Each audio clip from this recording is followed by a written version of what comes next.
आत्मा चक्र है, उसका बीज मंत्र है ओम। बोलिए, आप सब लोग एक बार बोलिए ओम।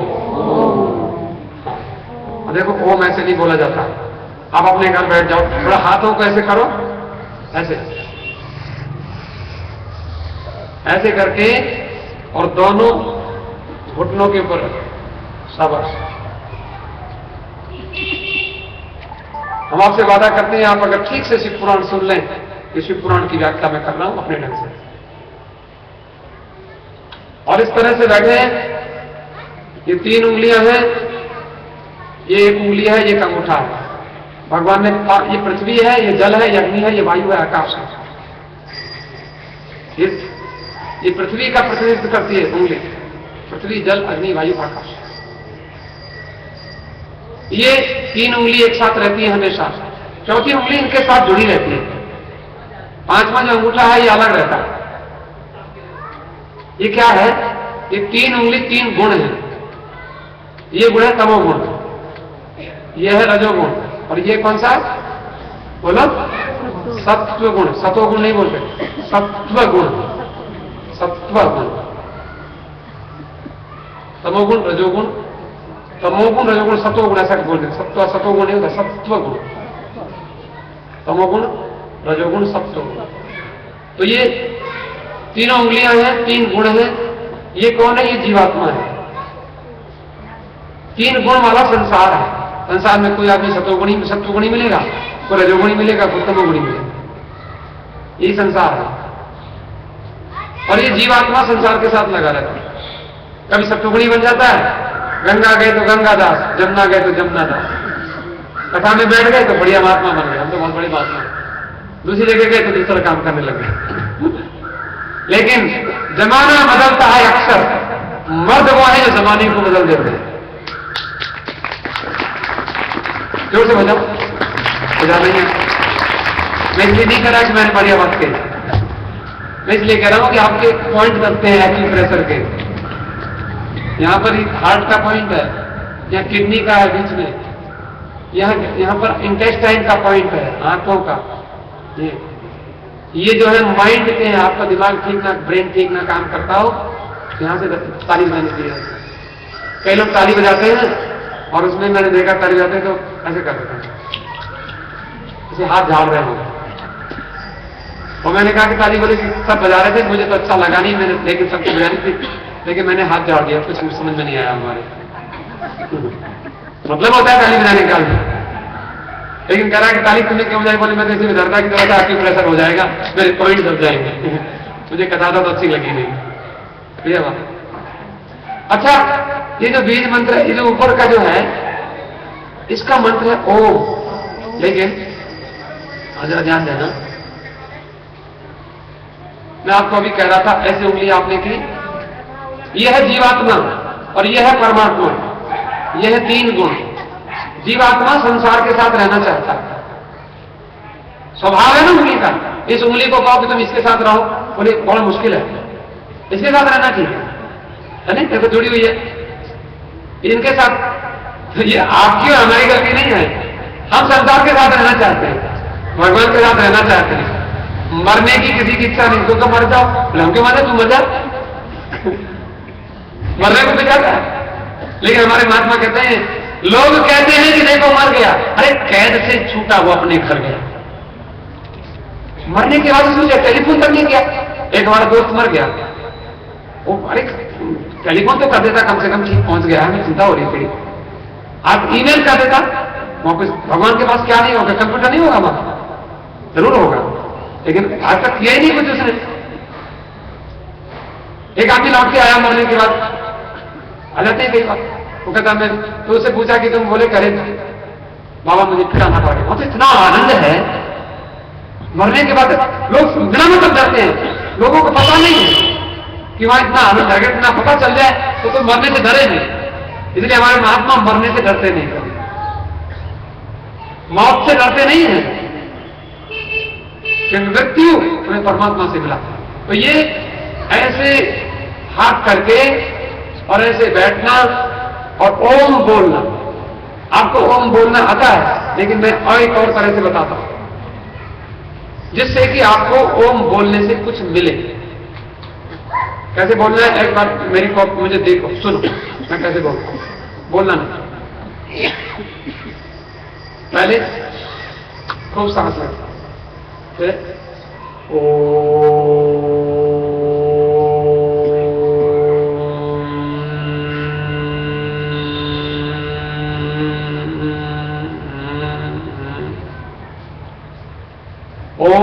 पहले आ ऊ करके फिर आओ आ ऊ करने से ओ हो जाता है। चार मात्रा है ओम की, आ ऊ म, और वो जो अमात्रा भी है उसमें तो मात्रा भी है। ये इस तरह से एक बार कर लो जैसे मैंने बताया। मां को भी समय देना है, बिंदु को, उसको समय देना करके, मुंह बंद करके करिए। पहले सांस खींचिए पूरी लंबी, अब करिए।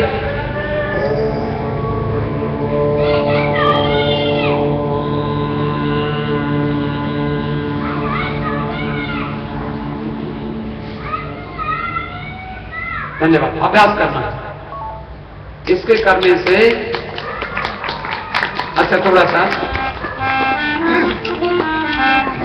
सभी लोग थोड़ा सरस्वती का ध्यान करेंगे, माता जी का, गणेश जी का आपने ध्यान किया था, सब लोग मेरे साथ ध्यान करेंगे। ये भी दादरा ताल है।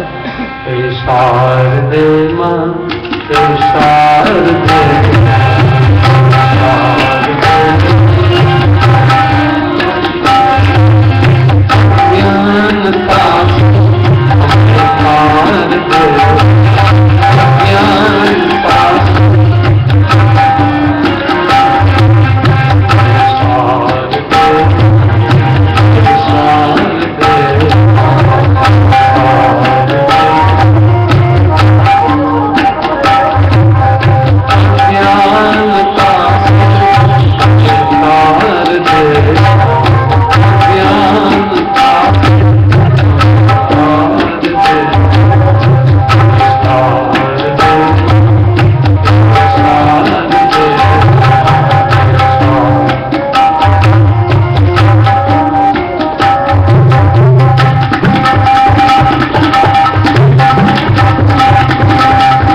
की देवी है संगीत तुझसे है, हर शब्द तेरा है, हर गीत तुझसे।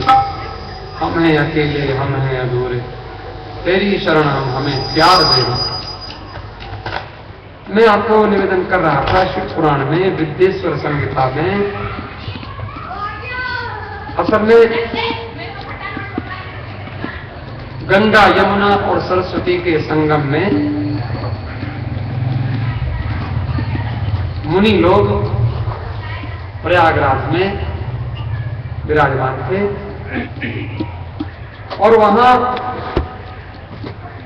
साधन क्या होता है ये विचार चल रहा था। साधन किसको कहते हैं? देखो 3 चीज हैं, आप ध्यान रखना। एक है साधन, एक है साध्य और तीसरा है साधक। जो महाराज जी का आश्रम है हिमाचल प्रदेश में, तालड़ी बाग में, उसका नाम है साधना आश्रम। स्वामी जी ने उसका नाम साधना आश्रम रखा है। शिव पुराण में सबसे पहले विद्येश्वर संहिता में साधन की बात कही। साधन क्या होता है? ये शरीर भी साधन है। साधन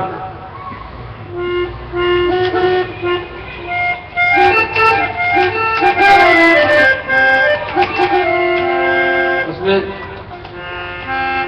रामायण में लिखा है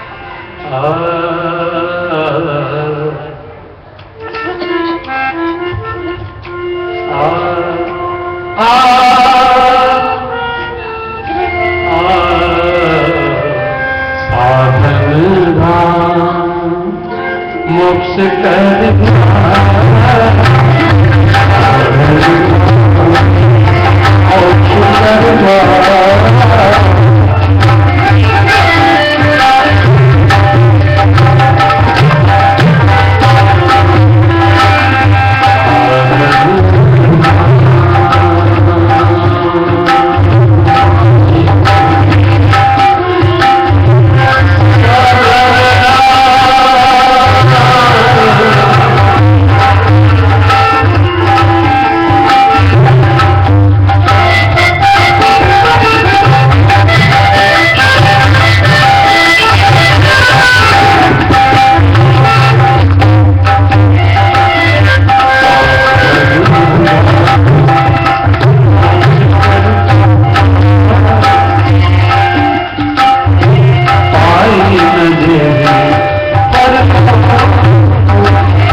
ये मनुष्य का शरीर साधन का काम है।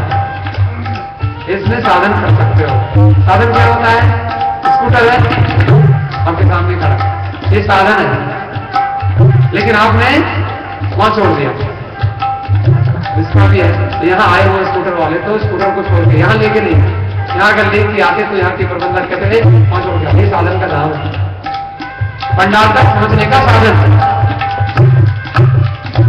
तो ये शरीर साधन है, भगवान तक पहुंचने का साधन, लेकिन छोड़ना पड़ेगा। जब भगवान से मिलेंगे, जैसे स्कूटर पंडाल तक पहुंचने का साधन, वही छोड़ना पड़ेगा। साधन साध्य क्या है? साध्य है साधन से जो मिले। साधन से क्या मिल गया हमको? अब अगर स्कूटर को साधन माने तो यहां पहुंचना साध्य हो गया, सत्संग तक पहुंचना साध्य, कथा स्थल को प्राप्त करना, कथा सुनना। साधक कौन है? साधक है आप, साधना करने वाला। साधना करने वाले को साधक कहते हैं। सबसे पहले इस पुराण में यह विचार किया गया कि साधक कौन है, साध्य क्या है और साधन क्या है। तुम्हारे आप अपने जीवन में अल्टीमेटली पूरा सोचिए कि आपके जीवन में आपका साध्य क्या है। कई लोगों का साध्य है नोट, पैसा, रुपया, पैसा मिल जाए बस। लेकिन पैसा मिल जाएगा तो क्या होगा?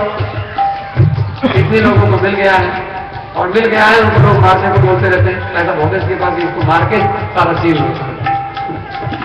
कोशिश करते हैं उसके सिग्नेचर करा ले कहीं, और ये तो कोई साध्य नहीं हुआ। अर्थ को साध्य नहीं कह सकते आप। संसार की कोई वस्तु साध्य नहीं है, बल्कि वो भी साधन है। हमने मकान बनाया, वो भी साधन है।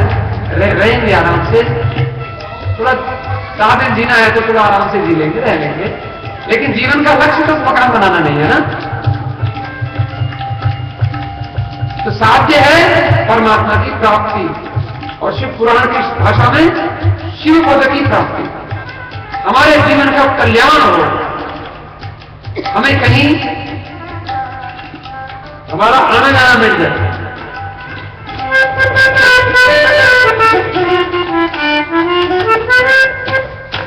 अब कहीं जाना नहीं है, शिव शरण आने के बाद। अब कहीं जाना नहीं, और कुछ पाना नहीं, शिव शरण आने के बाद। और कुछ पाना नहीं, शिव शरण आने के बाद। और कुछ पाना नहीं, शरण पाने के बाद।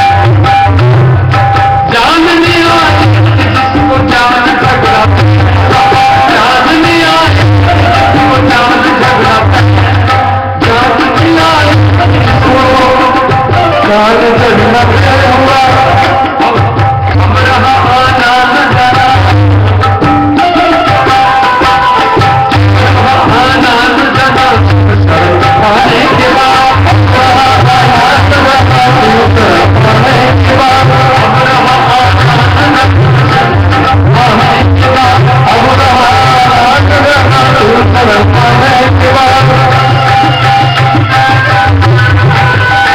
के बाद।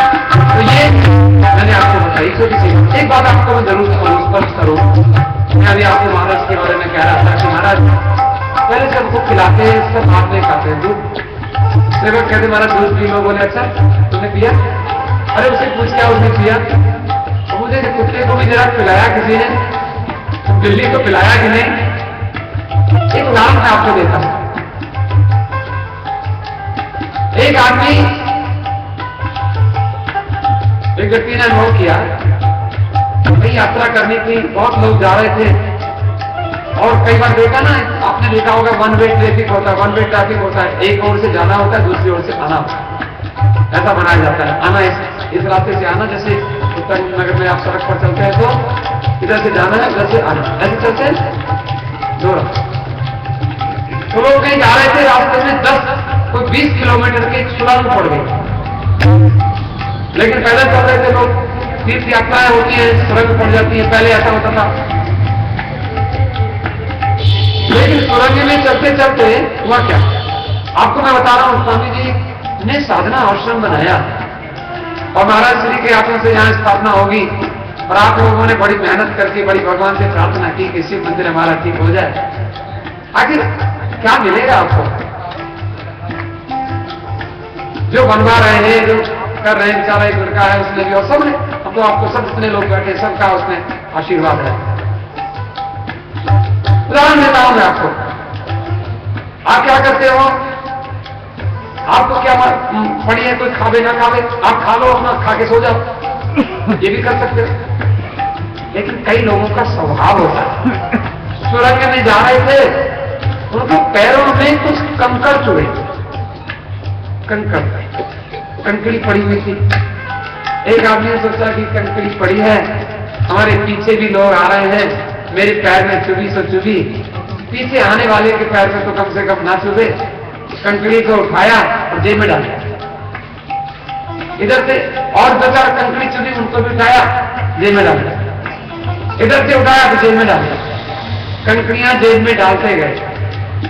उसने कहा तुम क्या जेब में डाल दो? बोले कंकड़ है, किसी के पैर में चुभेंगे।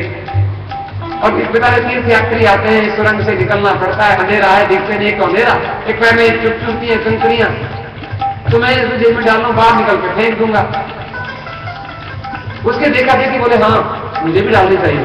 उसने लेकिन 2 किलोमीटर से तो डाला नहीं, अब डालना शुरू किया। एक ने 5 किलोमीटर के बाद डालना शुरू किया, एक ने 10 किलोमीटर के बाद। अरे क्या डाल रहा है तू ये? बोले कंकड़ी पैरों में किसी की ना चुभ जाए, मैं डाल रहा हूं। किसी ने 1 किलोमीटर रह गया तब डालना शुरू किया, किसी ने 2 मीटर रह गया, बोले क्या कर रहे? बोले कंकड़ी, एक मामी मिली उसने भी डाल दिया। लेकिन अब जो एक आदमी ने दोनों जेब भर ली, खूब सारा भर के कंकड़ियां, लेकिन अब बाहर तो उनको फेंकना था कंकड़ियों को, वो तो किसी के पैर में ना चुभ जाए इसलिए डाली थी। बाहर निकल के फेंकने लगे। उनमें से एक आदमी जो था वो कहता अरे ये कंकड़ी, बोले तो कोई चमक रही है, तो देखा, उठाया, बोले क्या ये कंकड़ी नहीं है? बोले क्या है? ये तो डायमंड है, और बोले बहुत बढ़िया क्वालिटी का डायमंड। वो कहता है मैंने एक महीने भी उठाई है, ये देख रहे? बोले तो डायमंड है पक्का। बोला मैंने 20 उठाई है। एक कहता मैंने तो खड़ा मान लिया कि तू तो बहुत बढ़िया रहा, लेकिन पीछे 1 वे ट्रैफिक है, पीछे जाने का रास्ता है नहीं, अब तो आगे निकल गए, अब तो बड़ा मुश्किल है। कभी अब पछता रहे हैं जिन्होंने नहीं डाली कंकड़ी जेब में, तो कह रहे हम भी 2-4 डाल लेते तो हम भी कितने पैसे वाले, कितने धनवान बन जाते। वाह, अब देखो भाई, पूजा करने किसी को दूर जाना पड़ता है, यहाँ मंदिर नहीं है, और आपने उसके लिए 2-4 रुपया दे दिया, कुछ थोड़ी सी ईंट दे दी, थोड़ा सा सीमेंट दे दिया, एक कंकड़ी चुनना है। और दूसरों की सोचना, दूसरे के हित में काम आ जाना, दूसरे के पैर में कंकड़ी ना चुभे, दूसरे को मुसीबत ना हो, यहाँ हमारा मंदिर बन जाएगा, जल चढ़ाने की सुविधा हो जाएगी, अभी इसी शिवरात्रि को यही पूजा कर लेंगे, नहीं उनको वहां जाना पड़ता है दूसरी जगह। अच्छा, हमने एक बूढ़े आदमी ने 20,000 रुपया दिया, अब कनाडा से मुझे किसी बहुत बूढ़े व्यक्ति ने पैसा देके भेजा, महाराज ये हमारा पैसा आप वहां पर भोजन में लगा दें, आप उसमें कुछ कहीं अच्छी जगह लगा दें। अब वो बोले मैं तो जा नहीं सकता, मैं तो इंडिया जाता नहीं हूं, मेरे तबियत ठीक नहीं रहती। वो बहुत डरते हैं लोग वहां आके, क्योंकि थोड़ा उनको कुछ जमा हो जाता है दिल्ली में आके। तो हमने क्या बोले नहीं, लेकिन तुम तो कभी हमारे मंदिर में जाओगे भी नहीं, तुम क्यों दे रहे हो? बोले नहीं हम नहीं जाएंगे, तो कोई तो जाएगा। देखो ना, किसी के तो काम आएगा वो मंदिर, किसी के तो कोई तो करेगा। तो ये जो कंकड़ी चुनना है किसी के लिए, ये भविष्य में हमारे लिए हीरा बनने वाला है, और हम इसको समझ नहीं पाते।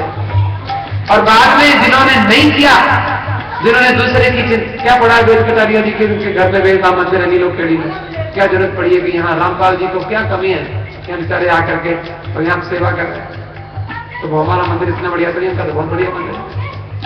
लेकिन नहीं, हमारे काम नहीं आएगा, किसी भी काम आएगा, दूसरों के लिए, दूसरों की जो चिंता करते हैं सचमुच भगवान उनकी चिंता करते हैं, और उनके लिए बस। तो ये हमारे लिए हीरे बनने वाली जो चीज है, मैंने कहा आपको साधन, साध्य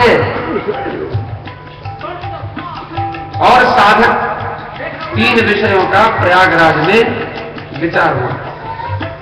अपने जीवन में हम लोग भी प्राप्त करें कि हमको भगवान, हम लोग भी चिंतन करें कि हमको भगवान ने सुंदर शरीर दिया है, तो हमें साधन करना चाहिए।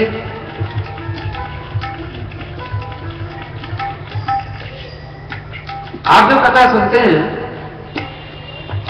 और मैंने आपको कल जो बताया था कि कथा सुनने वाले को भी कुछ नियम पालन करने चाहिए। उसके लिए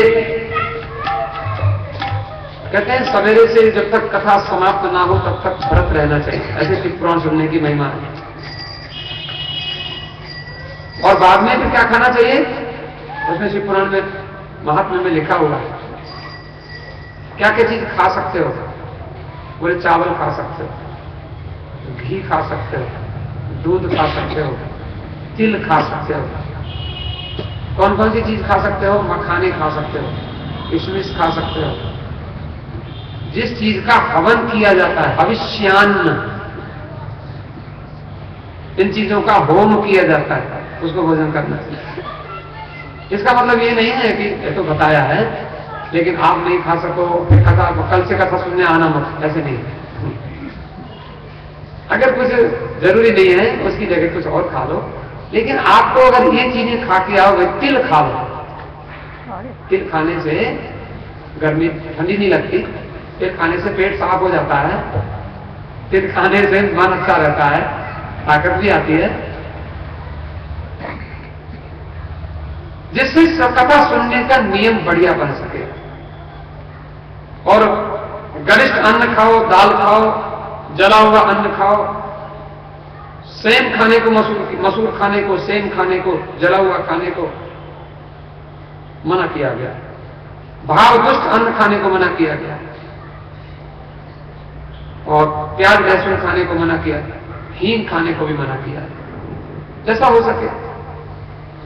लेकिन इनके साथ साथ एक और चीज को मना किया है, क्रोध नहीं करो। कम से कम शिवरात्रि तक क्रोध को कहो, भैया तू थोड़ा पास दूर रहना, हमारे पास मत। क्रोध क्रोध क्रोध के बिना कथा सुन। काम आदि को भी काम क्रोध लोग वो 6 विकार हैं उनसे दूर। और ब्राह्मण की निंदा नहीं करना, और हो सके तो किसी की निंदा नहीं करना कथा में, साधु संतों की निंदा नहीं करना। सत्य, शौच, दया, मौन, सरलता, विनय, उदारता, इन गुणों को अपनाओ श्रोता के लिए। और हो सके तो कामना के बिना कथा सुनना, शिव पूजा करना, कुछ मांगो नहीं, भगवान को सब पता है। भगवान के सामने खड़े हो, भगवान हम आपसे क्या मांगे, आपको सब पता है।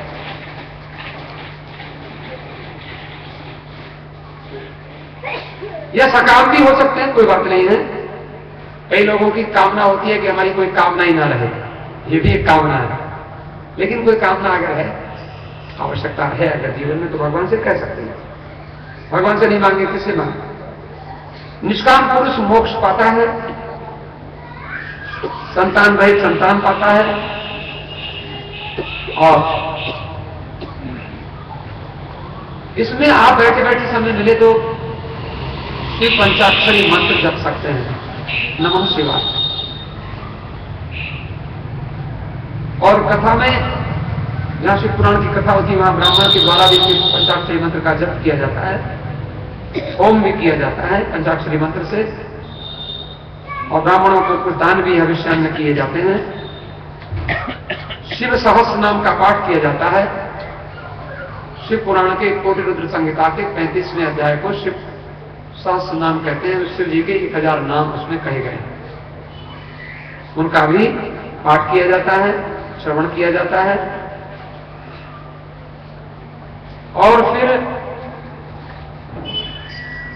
कथा श्रवण की व्रत की पूर्णता की सिद्धि के लिए 11 ब्राह्मणों को बढ़िया खीर का भोजन कराया जाता है, दक्षिणा दी जाती है। और हो सके तो 3 तोले का एक सोने का सिंहासन बनवाकर और उस पर सुंदर अक्षरों में लिखी हुई शिव पुराण की पुस्तक स्थापित करना चाहिए, उसकी षोडशोपचार पूजा करनी चाहिए। और फिर जितेंद्रिय आचार्य को वस्त्र आभूषण आदि से पूजा करके, गंध आदि से पूजा करके और पुस्तक समर्पित करनी चाहिए। ये भी नियम है, लेकिन आवश्यक नहीं है, जितना सामर्थ्य हो अपनी शक्ति के अनुसार। शिव पुराण देने का भी महत्व है, पुराण की पुस्तक दान करने का।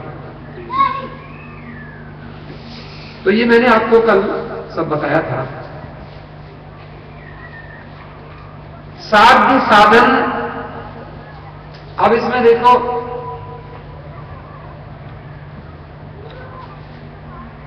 एक तो होता है आप तीर्थ में जाते हैं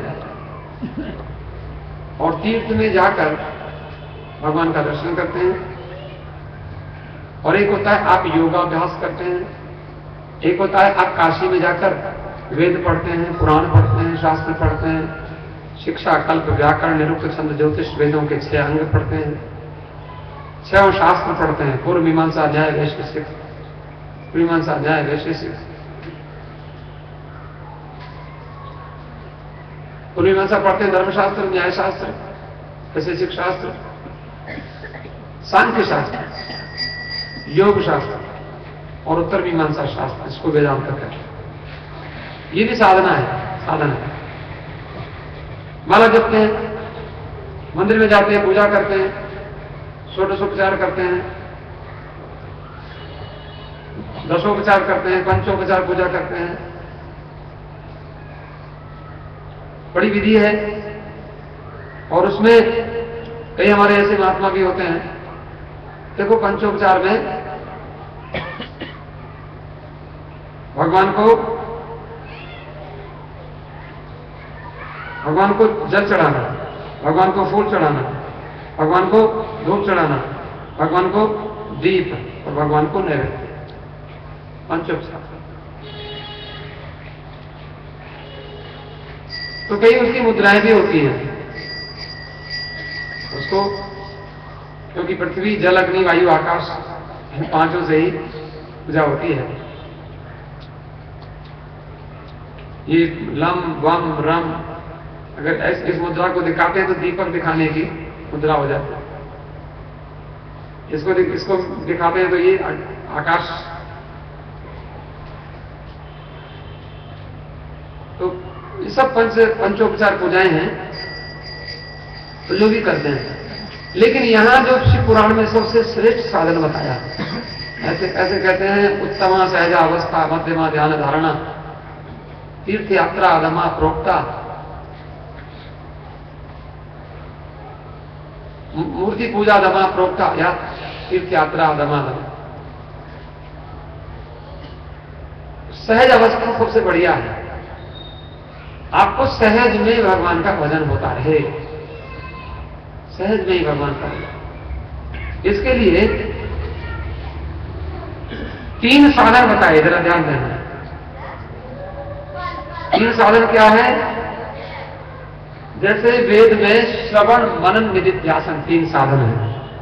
सुनना, मनन करना और उसके अनुसार जीवन बनाना, 3 साधन है। सुनो, फिर मनन करो, मनन माने खूब उसका अभ्यास करो, मना अभ्यास है। जो सुना है उसको बार बार अभ्यास करो और फिर उसको जीवन में उतारो। ये जो होते हैं साधन, और ये जो तीर्थ यात्रा करना, मूर्ति पूजा करना, माला लेके जप करना, ये जो साधन है, योगाभ्यास करना, ये भी साधन है। लेकिन ये जो बाकी साधन है वो उनको परंपरागत साधन बोलते हैं, और ये जो साधन है इनको साक्षात साधन बोलते हैं, साक्षात साधन। लेकिन इससे पुराण में साक्षात साधन है श्रवण, मनन, निधिध्यासन। लेकिन इससे पुराण में जो साक्षात साधन है वो थोड़े भिन्न है। इसमें पहला साधन श्रवण, श्रेष्ठ विद्वान के मुख से भगवान शिव की महिमा, शिव तत्व के विषय को सुनना चाहिए, शिव क्या है जानना चाहिए। और फिर दूसरा साधन कीर्तन,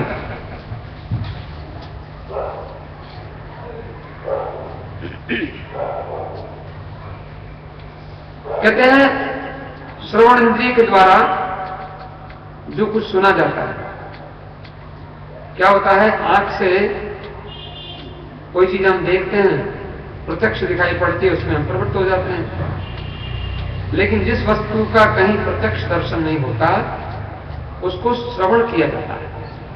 हमने भगवान शिव जी को देखा नहीं है, मूर्ति तो देखी है, शिवलिंग तो देखा है, लेकिन उसको वैसे देखा नहीं शिव जी से, इसलिए सुना जाता है, उनके बारे में हम सुने, श्रवण किया जाता है।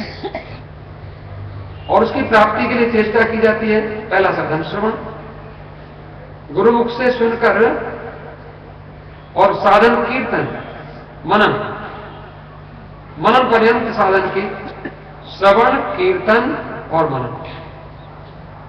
शिव पुराण में तीनों को साधन कहा गया है।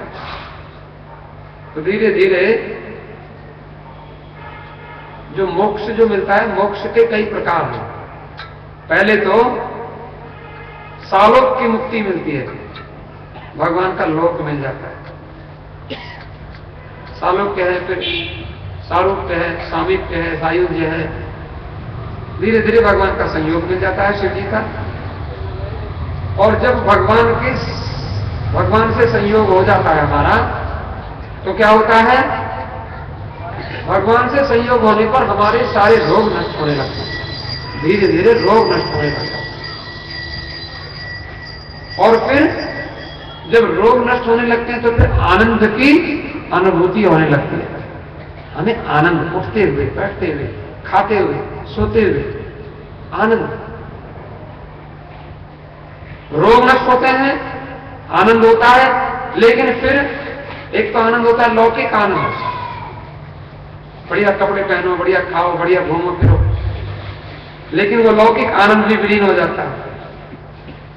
शंकर की पूजा, उनके नाम का जप, उनका गुण, उनका रूप विलास और नाम का परिशोधन, चिंतन, इसी को मनन कहते हैं। यही मनन है।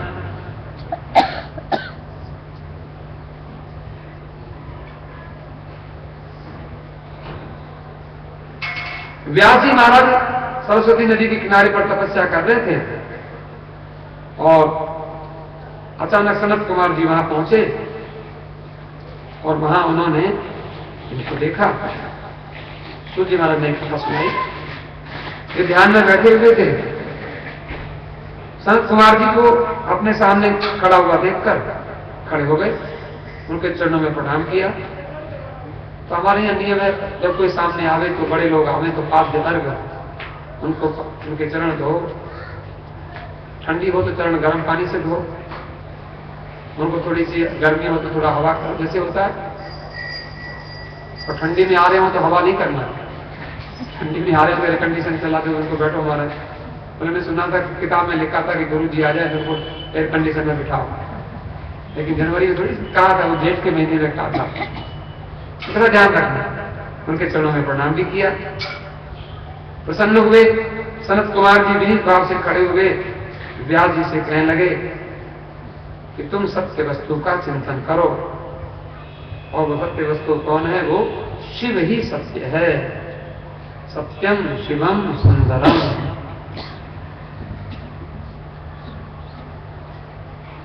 आप लोग गाते हैं, गाइए।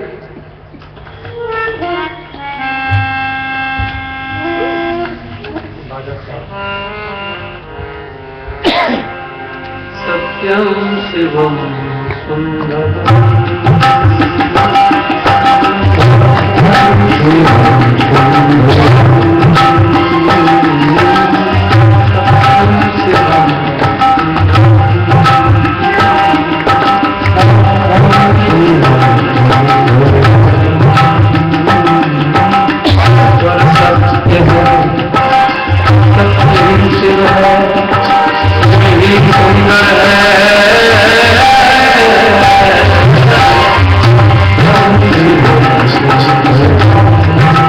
Oh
महात्मा कहते हैं। महात्मा ने बड़ा अच्छा गीत लिखा। ये भगवान के विषय में बात करो, महात्मा ही होगा। भगवान के विषय भगवान की चर्चा करे, हमारा मन भगवान की ओर वही तो महात्मा है। उसको कहाँ मिलेगा? वो मन के आनंद में, मन के हृदय के आनंद में ही वो भगवान। सनत कुमार जी ने शिव जी को कहा कि शिव ही सत्य है। सत्य किसको कहते हैं? सत्य त्रिकाला बाधित्वम सत्यत्वम। न्याय शास्त्र ने कहा सत्य उसको कहते हैं जो भूत भविष्य वर्तमान तीनों में रहता है। अब शरीर सत्य नहीं हो सकता क्योंकि शरीर नहीं था और शरीर नहीं रहेगा, अब है, एक काल में रहता है बस। भूत में नहीं रहेगा, हमें मालूम है। इसको ले जाकर लोग कहीं जला देंगे, नहीं जलाएंगे तो कहीं कुछ भी होगा, लेकिन ये सत्य नहीं। लेकिन हम लोग इसको सत्य समझ के खूब इसको बढ़िया एक्सरसाइज करते हैं और खूब बढ़िया इसको खिलाते हैं। बादाम खिलाओ जरूर, लेकिन बादाम खिलाओ तो उसको कहो भाई तू बादाम खाता है, कुछ काम भी कर, भजन भी कर। तो शरीर सनत कुमार जी ने जो भगवान शिव ही सत्य है और वह शिव ही तुम्हारे साक्षात्कार का विषय है। साध्य कौन है? शिव ही साध्य है। शंकर का 3 साधन बताए, श्रवण करो, कीर्तन करो, मनन करो। श्रवण, कीर्तन और मनन, तीनों साधन करो। शिव जी के बारे में सुनो, शिव जी के बारे में कीर्तन करो, शिव जी के बारे में मनन करो, उनका विचार करो। हमारे शिवरात्रि को लोग ले जाते हैं, कांवड़ भर के लाते हैं हरिद्वार से, कई लोग गंगोत्री से जल लेकर आते हैं, रामेश्वरम में चढ़ाते हैं। हम लोगों को भी थोड़ा थोड़ा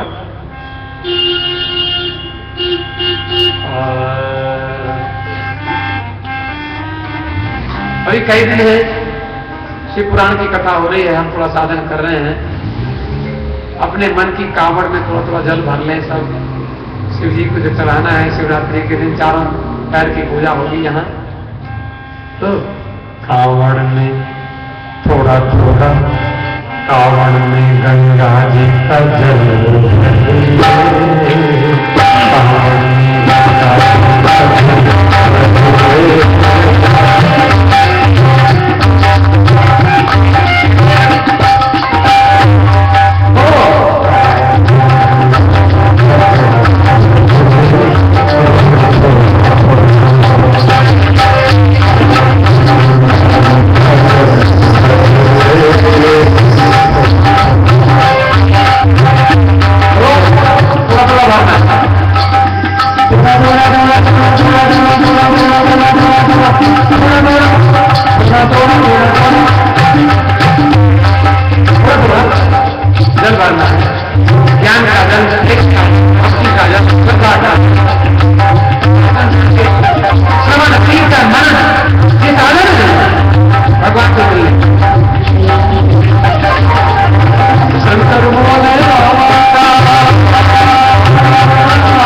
विश्राम दे दूं। तो श्रवण करना, कीर्तन करना, मनन करना, ये साधन। व्यास जी को सनत कुमार जी ने जो कथा सुनाई थी, आप देखो, श्रवण कीर्तन मनन ये साधन है। और भगवान शिव के लिंग और साकार विग्रह की पूजा के बहुत सारे रहस्य हैं। शिव जी के शिवलिंग की पूजा होती है, शिवलिंग की मूर्ति की पूजा होती है। शिव पुराण में मूर्ति को बेर कहा गया है और शिवलिंग लिंग को कहा।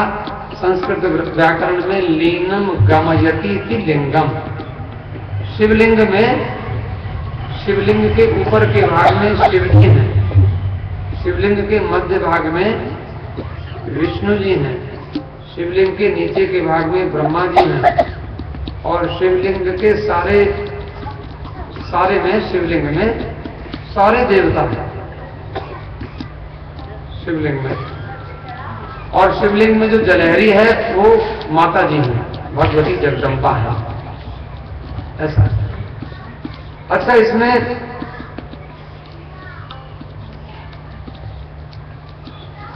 आपको शिवलिंग का पूजन करने से, शिवलिंग में तो हमारे सारे देवताओं की पूजा हो जाती है। ऐसा शिव पुराण में कहा गया है कि आपको कहीं कोई मंदिर ना मिले तो शिव जी की पूजा कर लो, शिवलिंग को जल चढ़ा दो उस देवता का नाम लेकर। हनुमान जी की पूजा, हनुमान जी का मंदिर ना हो तो शिव जी की पूजा करने से हनुमान जी की पूजा का फल हो जाता है। उसमें सारे देवताओं का निवास है शिवलिंग। लिंग माने प्रतीक है, लिंग माने चिन्ह है, चिन्ह को लिंग कहते हैं। हमारी पूजा के लिए प्रतीकोपासना ये कही गई है। तो कहते हैं शिवलिंग की स्थापना करना और शिवलिंग की पूजा करना, इससे हमें शिव तत्व की प्राप्ति हो जाती है, शिव पद की प्राप्ति हो जाती है। अच्छा, आपने देखा कि काशी में तो हम देखते हैं, काशी में हम रहते हैं, काशी में हम जाते हैं कई बार। काशी में आप सब लोग भी काशी में गए हैं, कोई नहीं गए हैं तो मन से काशी पहुंच जाइए, कोई बात नहीं। और शिव जैसे काशी क्षेत्र है, ऐसे कांची क्षेत्र भी है शिव जी का। शिव जी के बहुत सारे क्षेत्र हैं, शिव पुराण में उन क्षेत्रों का वर्णन किया गया है और उसमें शिव जी के क्षेत्रों में जाकर शिव जी की पूजा होती है, शिवलिंग की स्थापना करनी होती है, शिवलिंग के उसकी पूजा करनी होती है। पुण्य क्षेत्रों में भी बड़ी काल विशेष में विभिन्न नदियों के जल में स्नान करने का बहुत फल होता है। और तीर्थों में जाकर ध्यान रखना पड़ता है कि तीर्थों में जाकर थोड़ा पाप से बचना पड़ता है। तीर्थ में जाओ तो पाप से बचो। क्या होता है? अन्य क्षेत्रे कृतम पापम तीर्थ क्षेत्रे विनश्यति। तीर्थ क्षेत्रे कृतम पापम वज्रतुल्यम भविष्यति। हमसे कहीं पाप हो जाए तो हम तीर्थ में जाते हैं और पाप हमारा नष्ट हो जाता है, लेकिन कहीं तीर्थ में जाकर हम पाप लग करने लग जाए तो वो हमें सावधान रहना चाहिए। काशी जी की गलियों में मस्ती में मेरा घूमना। काशी में जाओ, शिव जी का बढ़िया क्षेत्र है काशी। वैसे तो बहुत सारे क्षेत्र हैं, लेकिन वहां काशी में ओंकारेश्वर क्षेत्र, विश्वेश्वर क्षेत्र, केदारेश्वर क्षेत्र, 3 जगह काशी को बांटा गया। ऐसे हम सारे क्षेत्रों की बात नहीं करते। मैं केदारेश्वर महादेव में बहुत दिन तक रह गया और हमारी छोटी सी कुटी है वो भी केदारेश्वर में ही आती है। केदारेश्वर के बाह्य भाग में परिक्रमा मार्ग में थोड़ा सा आप स्मरण करिए। वहां जाकर क्या होता है, तीर्थों में फूल लेकर और भगवान को चढ़ाना। काशी आदि में शिव जी की केदार भगवान है। हम 80 घाट पर रहते थे तो 80 संगमेश्वर भगवान है, 80 और गंगा जी का संगम है, और वहां विश्वेश्वर भगवान हैं, विश्वनाथ जी हैं। तो जब तीर्थों में जाओ तो तीर्थों में जाकर फूलों से भगवान को श्रृंगार करो, और उनके लिए, भगवान के लिए नमः शिवाय मंत्र पढ़ के, और मंदार के भी फूल मिल जाए तो मंदार के फूल की माला बनाओ। और कहीं शिव जी के मंदिर में कुछ गाना हो रहा हो तो वहां गाना गाओ, कथा सुनो, ये सब करना होता। आप थोड़ा सा मेरे साथ सब काशी चलिए, 2 मिनट के लिए चलते हैं। अपने मन को काशी में पहुंचा लो।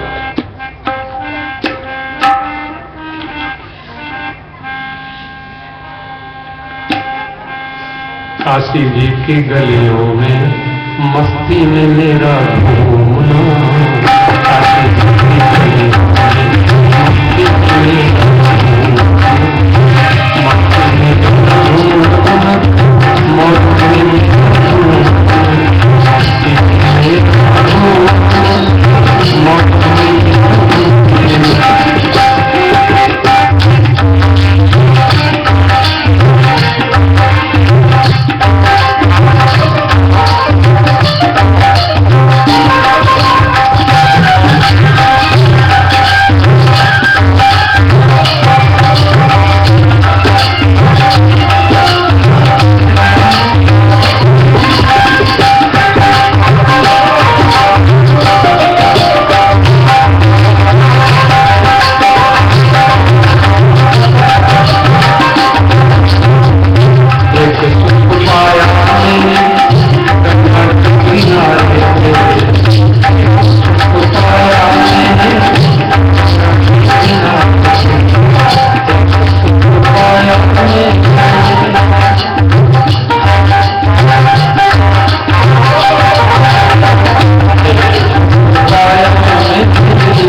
वो कथा शिवलिंग के प्रागट्य की कथा विद्येश्वर संहिता में प्रमुख कथा है, ध्यान देना।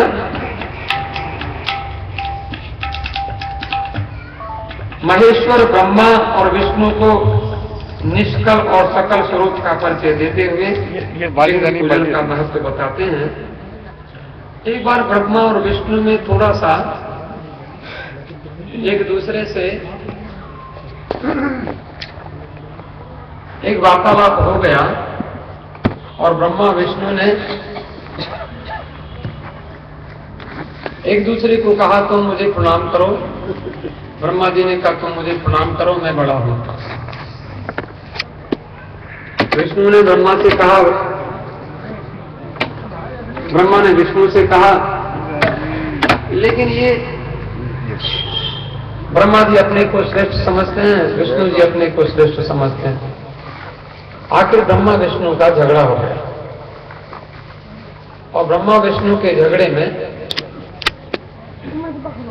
भगवान शंकर ने ब्रह्मा जी को ब्रह्मास्त्र प्रदान किया है, ब्रह्मास्त्र,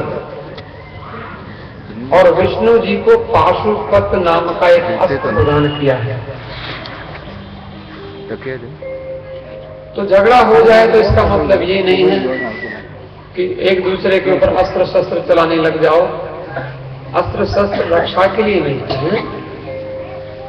ब्रह्मा जी ने विष्णु के ऊपर अपना ब्रह्मास्त्र चलाया, विष्णु जी ने ब्रह्मा जी के ऊपर अपना पाशुपत अस्त्र चला दिया और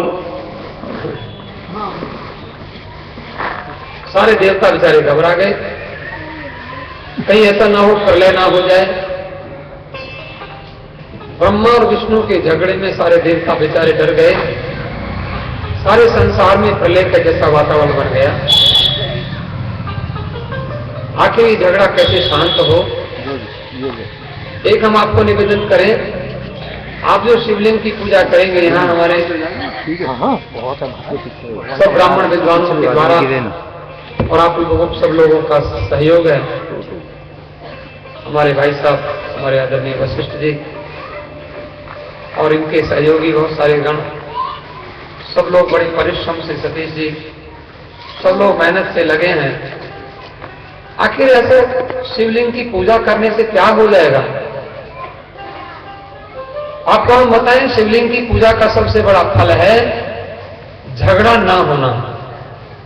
अगर हम मन से शिव जी की पूजा करें, क्योंकि शिवलिंग की जो उत्पत्ति हुई थी कथा शिव पुराण में लिखी है, उससे ब्रह्मा और विष्णु का झगड़ा शांत हुआ था।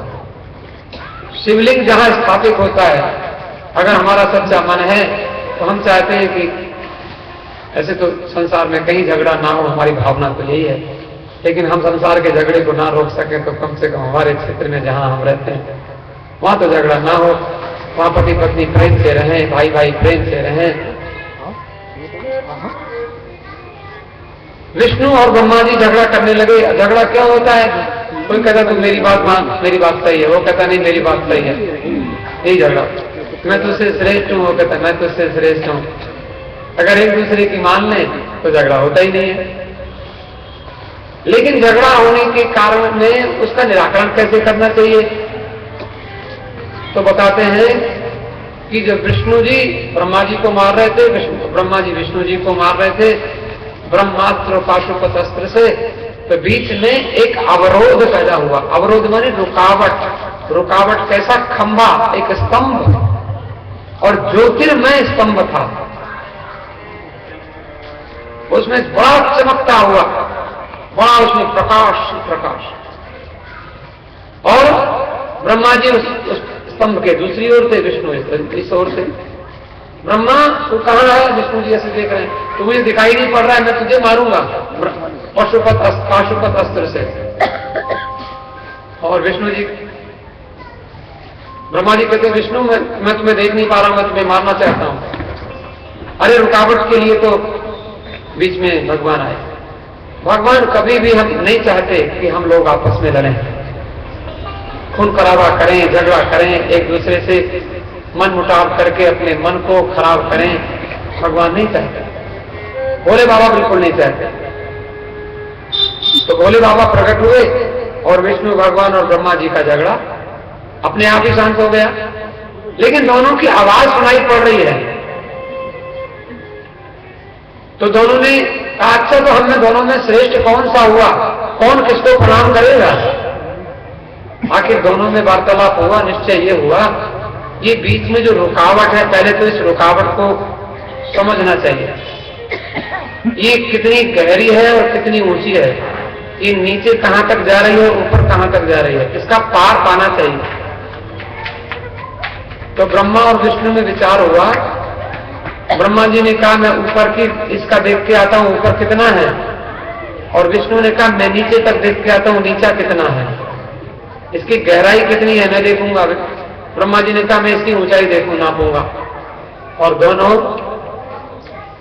ब्रह्मा जी हंस बनकर ऊपर की ओर गए और विष्णु जी वाराह बनकर शूकर बनकर नीचे की ओर गए, लेकिन उस अवरोध का पता नहीं चला। आखिर ब्रह्मा जी रजोगुणी देवता हैं, बहुल से विश्वोत्पत्तौ भवाय नमो, कहते हैं प्रबल तमसे तत्संहारे हराय नमो नमः, निश्चय गुण्ये प्रमहसि पदे। भगवान शंकर जो है वो शिवाय नमो नमः।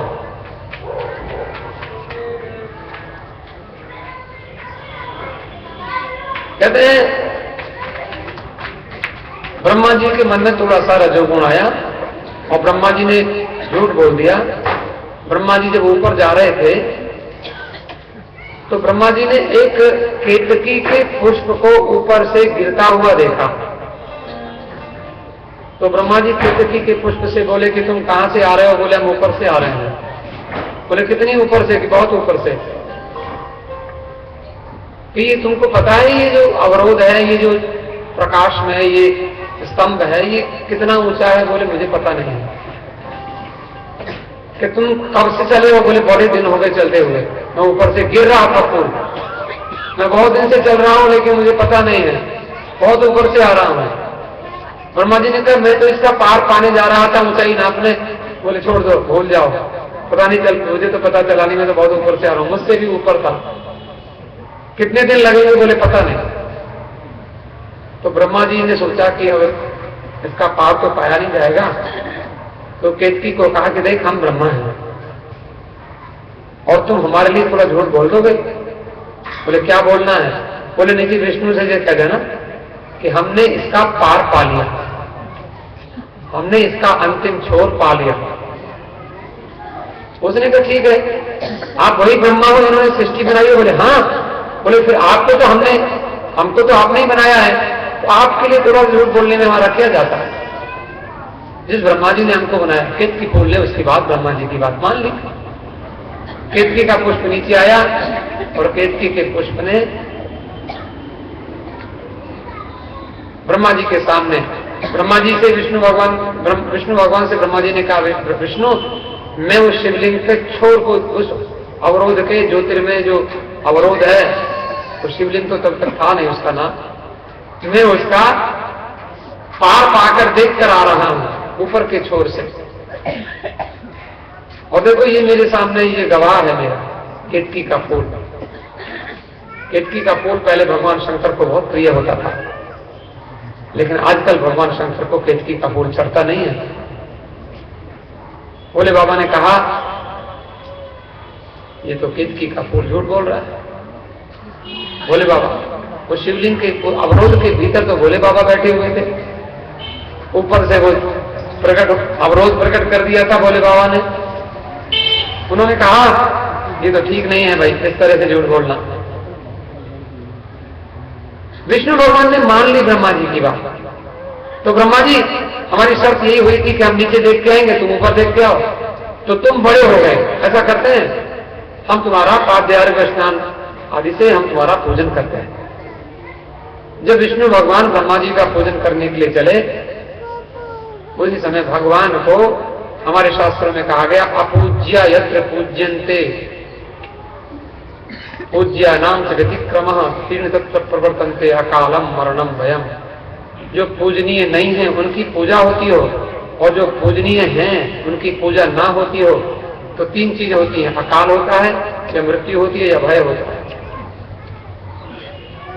भगवान शंकर को अच्छा नहीं लगा और शंकर भगवान उस अवरोध में से, उस स्तंभ में से प्रकट हो गए। शंकर भगवान की, शंकर भगवान प्रकट हुए और प्रकट होकर के भोले बाबा ने सबसे पहले तो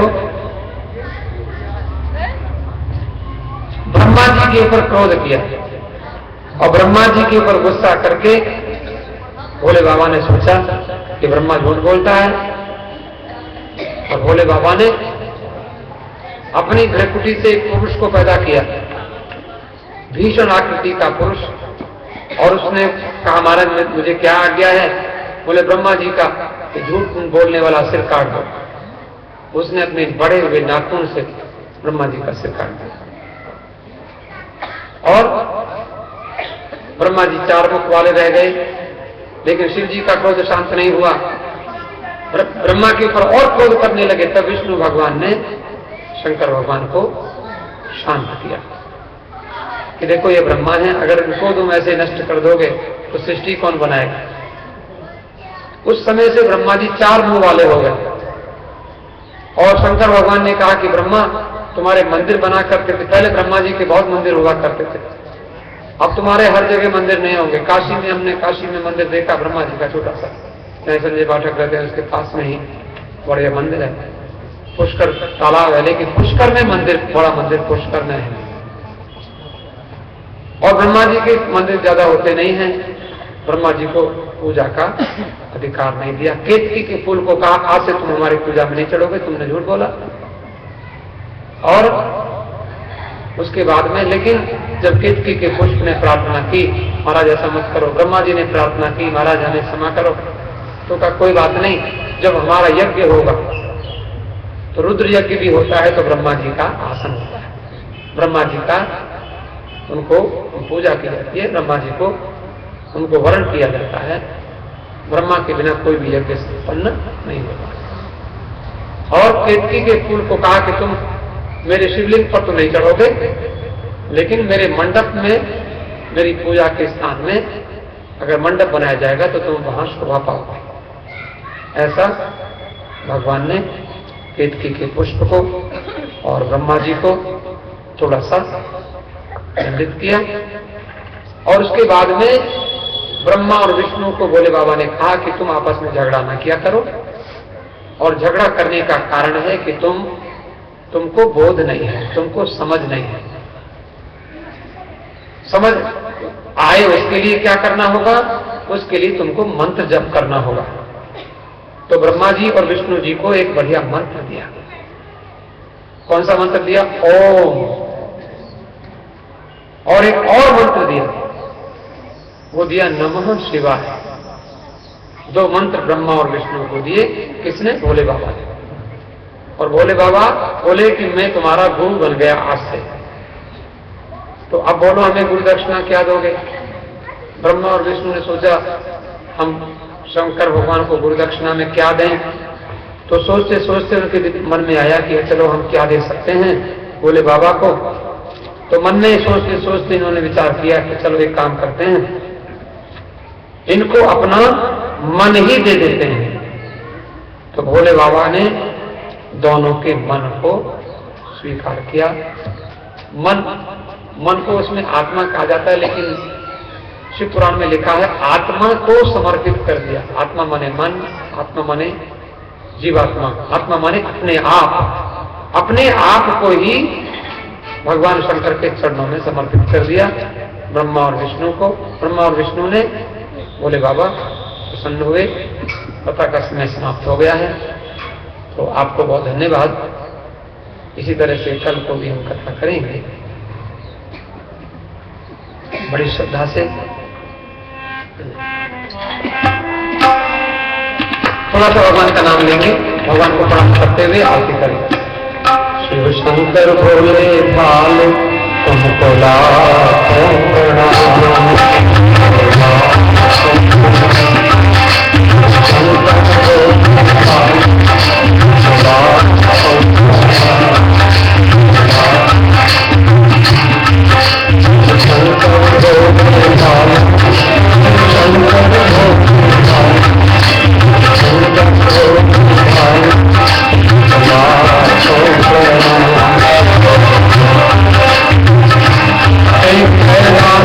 Thank you.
अदम अपार महिमा तेरी अदम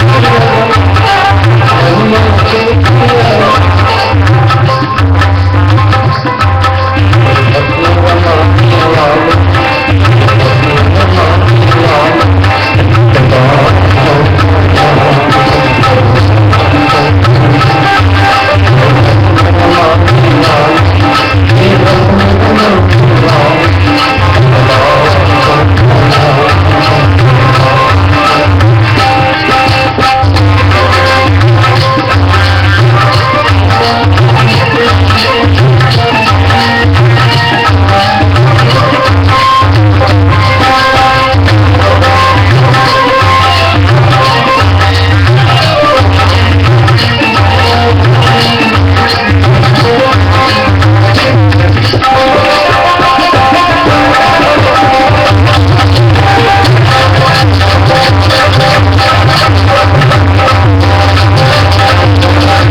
देव यज्ञ, ब्रह्म यज्ञ और अच्छा इन सब का वर्णन होगा। देश काल पात्र में दान का विचार है और पृथ्वी आदि से निर्मित देवताओं की प्रतिमा के पूजन की विधि, नैवेद्य का विचार और पूजन के विभिन्न उपचारों का फल है और विशेष मास, तिथि और नक्षत्रों में पूजा की विशेषता है। ये 7 वार हैं, उन 7 वारों में जो पूजा की विधि है उनकी महिमा है। बंधन और मोक्ष का विचार है और गुरु शब्द की व्युत्पत्ति, भस्म धारण करने की महिमा, पार्थिव लिंग के निर्माण करने की विधि है और वेद मंत्रों से उनका पूजन करने का विधान है। पार्थिव पूजा की महिमा है और शिव नैवेद्य को खाना चाहिए कि नहीं खाना चाहिए। बिल्व का महात्म्य बताया है, शिव के नाम जपने की महिमा, भस्म धारण करने की महिमा, त्रिपुंड लगाने की महिमा, रुद्राक्ष की महिमा, इनका वर्णन। रुद्राक्ष 1 मुखी, 2 मुखी, 3 मुखी, 4 मुखी, 5 मुखी, 6, 7, 8, 9, 10, 11, 12, 13, 14 मुखी, ये सब रुद्राक्षों की महिमा है। अभी मैं हमारे आदरणीय पंडित ओम प्रकाश वशिष्ठ जी से प्रार्थना करूंगा कि वो थोड़ा 2 शब्द कहेंगे, उसके बाद हमारे स्वामी जी कुछ आज कुछ वर्णन करेंगे, ऐसी बात, उसके बाद आरती करेंगे।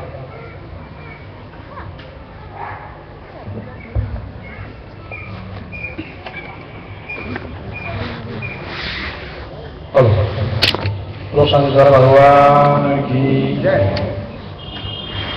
बड़ा सौभाग्य हम लोगों का है, हमारे परम पूज्य महाराज जी वयोवृद्ध, आदरणीय, पूजनीय, प्रातः स्मरणीय, माननीय ब्रह्मचारी जी हमारे बीच में आज, पहले भी इन्होंने 2 दिन पूर्व आपको कथा सुनाई और आज भी उपस्थित है हमें आशीर्वाद देने के लिए। उनके आशीर्वाद सामिप्य में सत्य प्रकाश जी महाराज ने बड़ी सुंदर कथा अभी की, बहुत अच्छा। ऐसा सौभाग्य बड़े अनेक जन्म के पुण्य कर्मों से प्राप्त होता है हम लोग। उसके लिए सभी से मैंने कल भी कहा था, एक बात सुन है, रोज प्रातः 8 बजे से पहले शिव पूजा होती है, वेदियों की पूजा होती है हमारे योग आचार्यों द्वारा, विद्वानों द्वारा। इसमें जिन्हें पूजा में सम्मिलित होना है वो आपके सामान की लिस्ट ले लें और अपने अपने पति पत्नी दोनों बैठकर या परिवार सहित भगवान शिव की पूजा के लगभग 2 घंटे की पूजा लगभग होती है। और उसके लिए जो पूजा करेंगे शाम का प्रसाद भी उनका होता है, ना प्रसाद 5 सकें कोई बात नहीं, उसकी व्यवस्था हम कर देंगे, पूजा का समय अवश्य हो। और जिन्हें भंडारे में कुछ लेना है तो पहले से ही उसका पहले नोट करवा दें, कुछ पहले से अभी गया है तो उसके लिए करें बार। आज ही मुझे 2 बोरी आटे का हमारे भगवत सिंह जी ने कहा था, 1 बोरी आटे की ऑफिसर ने कहा था हम इतना नहीं ले सकते, कुछ और दे दो। तो बाद में एक ही चीज को कई लोग देंगे तो उसका व्यवस्था बिगड़ जाएगी, तो पहले से बता देंगे कौन क्या दे रहे हैं वो अच्छा रहेगा। 1 बोरी आलू की भरे आ गई है भंडारे के लिए, 2 बोरी आटा पहले से आ चुका है, घी की तो व्यवस्था थोड़ी सी हौले हो जा रही है, एक तो नहीं है। तो इसलिए बता रहा हूँ कि ये पहले से हो जाएगा तो ऐसा नहीं लगेगा कि हमें एक चीज सभी लोग लाकर रख दें तो उसको वापस करना पड़ेगा। तो ये और समय पर देखिए आज भी थोड़ा सा लेट हो गए। हम चाहते हैं कथा 2 बजे से अगर हमें सुनने को मिले 2 बजे सुनाकर यहाँ बैठ जाएंगे आप लोग तो हमारे जयसिंह महाराज जी प्रकाशी महाराज भी आ जाएंगे और समय पर कथा प्रारंभ होगी, समय पर उसका समापन हो जाएगा सबको। तो शीघ्र अतिशीघ्र जितना हो सकता है अपने काम में हो सकता है। ये समय बार बार नहीं आता, घर काम तो हमेशा रहते हैं, घर के काम तो लगे ही रहते हैं, लेकिन भगवान कथा ये अमृत वर्षा, ये ज्ञान गंगा बह रही है, ये उन्हें पता नहीं कब आप लोगों को मिलेगी। उसमें सारे काम वर्षित होता रहेगा करें। और फिर बाद में प्रार्थना करूंगा विचरण संभव है कि हमारे परम पूज्य महाराज जी अपने शुभ आशीष हमको देंगे और उसके बाद आरती होगी, सब प्रसाद लेकर शांति से भगवान नाम से आराधना और धन्यवाद। बोलो शंकर भगवान की जय, ब्रह्मचारी महाराज की जय। ब्रह्मचारी जी उस आपको आशीष पसंद देंगे, ध्यान से सुनाएंगे।